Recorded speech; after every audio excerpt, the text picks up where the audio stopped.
Though Daylight appeared among his fellows hearty-voiced, inexhaustible, spilling over with energy and vitality, deep down he was a very weary man.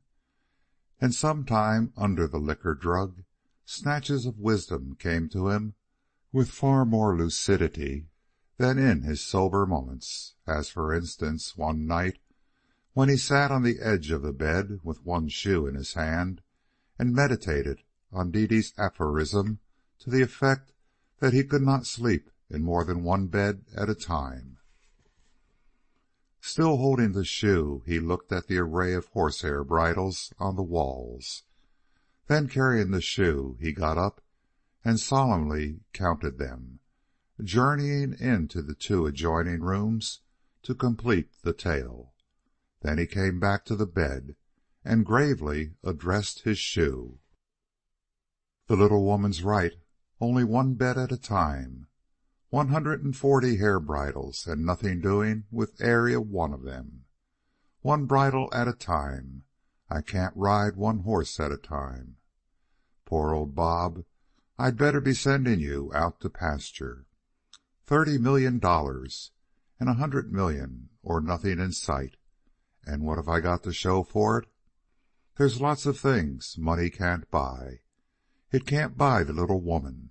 It can't buy capacity.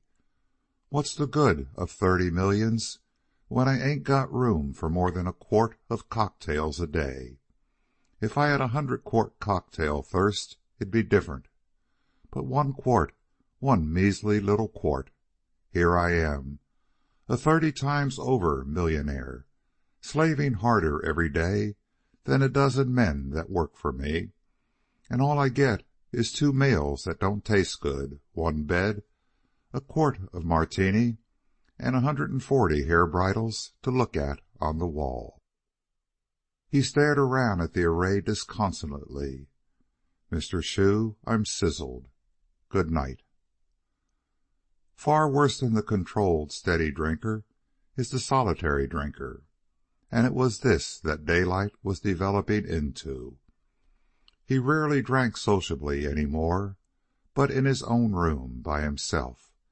Returning weary from each day's unremitting effort, he drugged himself to sleep, knowing that on the morrow he would rise up with a dry and burning mouth and repeat the program. But the country did not recover with its wonted elasticity. Money did not become freer, though the casual reader of Daylight's newspapers, as well as all the other owned and subsidized newspapers in the country, could have only concluded that the money tightness was over and that the panic was a past history. All public utterances were cheery and optimistic, but privately many of the utterers were in desperate straits. The scenes enacted in the privacy of Daylight's office and of the meetings of his boards of directors would have given the lie to the editorials in his newspaper, as, for instance, when he addressed the big stockholders in the Sierra and Salvador Power Company, the United Water Company, and the several other stock companies. "You've got to dig. You've got a good thing, but you'll have to sacrifice in order to hold on. There ain't no use spouting hard times explanations." "Don't I know the hard times is on? Ain't that what you're here for? As I said before, you've got to dig. I run the majority stock, and it's come to a case of assets. It's that or smash. If I ever start going, you won't know what struck you. I'll smash that hard. The small fry can let go, but you big ones can't. The ship won't sink as long as you stay with her. But if you start to leave her, down you'll sure go before you can get to shore. This assessment has got to be met, that's all."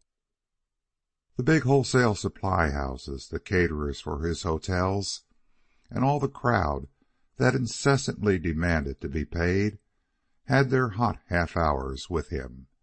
He summoned them to his office and displayed his latest patterns of can and can't and will and won't.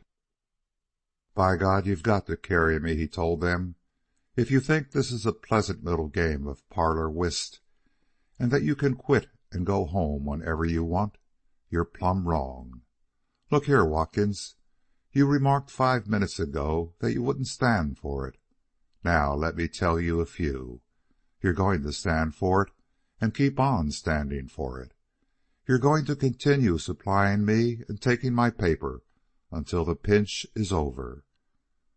How you're going to do it is your trouble, not mine. You remember what I did to Klinkner and the Altamont Trust Company. I know the inside of your business better than you do yourself, and if you try to drop me, I'll smash you. Even if I'd be going to smash myself, I'd find a minute to turn on you and bring you down with me. It's sink or swim for all of us, and I reckon you'll find it to your interest to keep me on top the puddle. Perhaps his bitterest fight was with the stockholders of the United Water Company, for it was practically the whole of the gross earnings of this company that he voted to lend to himself and use to bolster up his wide battle front. Yet he never pushed his arbitrary rule too far, compelling sacrifice from the men whose fortunes were tied up with his. Nevertheless, when any one of them was driven to the wall and was in dire need, Daylight was there to help him back into line. Only a strong man could have saved so complicated a situation in such a time of stress, and Daylight was that man. He turned and twisted, schemed and devised, bludgeoned and bullied the weaker ones, kept the faint-hearted in the fight, and had no mercy on the deserter. And in the end, when early summer was on, everything began to mend. Came a day when Daylight did the unprecedented. He left the office an hour earlier than usual, and for the reason that for the first time since the panic there was not an item of work waiting to be done. He dropped into Hagen's private office before leaving for a chat, and as he stood up to go, he said, "Hagen, we're all hunkadory. We're pulling out of the financial pawn shop in fine shape, and we'll get out without leaving one unredeemed pledge behind. The worst is over, and the end is in sight. Just a tight rein for a couple more weeks. Just a bit of a pinch or a flurry or so now and then, and we can let go and spit on our hands." For once he varied his program. Instead of going directly to his hotel, he started on a round of the bars and cafes, drinking a cocktail here and a cocktail there, and two or three when he encountered men he knew. It was after an hour or so of this that he dropped into the bar of the Parthenon for one last drink before going to dinner. By this time all his being was pleasantly warmed by the alcohol, and he was in the most genial and best of spirits. At the corner of the bar several young men were up to the old trick of resting their elbows and attempting to force each other's hands down. One broad-shouldered young giant never removed his elbow, but put down every hand that came against him. Daylight was interested. "It's Slosson," the barkeeper told him in an answer to his query. "He's the heavy hammer thrower at the U.C. Broke all records this year, and the world's record on top of it. He's a husky, all right." Daylight nodded and went over to him, placing his own arm in opposition. "I'd like to go you a flutter, son, on that proposition," he said. The young man laughed and locked hands with him, and to Daylight's astonishment it was his own hand that was forced down on the bar. "Hold on," he muttered. "Just one more flutter. I reckon I wasn't just ready that time." Again the hands locked. It happened quickly. The offensive attack of Daylight's muscles slipped instantly into defense, and resisting vainly, his hand was forced over and down. Daylight was dazed. It had been no trick. The skill was equal, or, if anything, the superior skill had been his. Strength, sheer strength, had done it. He called for the drinks, and still dazed and pondering, held up his own arm and looked at it as at some new strange thing. He did not know this arm. It certainly was not the arm he had carried around with him all the years. The old arm, why, it would have been play to turn down that young husky's, but this arm, he continued to look at it with such dubious perplexity as to bring a roar of laughter from the young men. This laughter aroused him. He joined in at first, and then his face slowly grew grave. He leaned toward the hammer thrower. "Son," he said, "let me whisper a secret. Get out of here and quit drinking before you begin." The young fellow flushed angrily, but Daylight held steadily on. "You listen to your dad and let him say a few. I'm a young man myself, only I ain't. Let me tell you, several years ago, for me to turn your hand down would have been like committing assault and battery on a kindergarten." Slosson looked his incredulity, while the others grinned and clustered around Daylight encouragingly.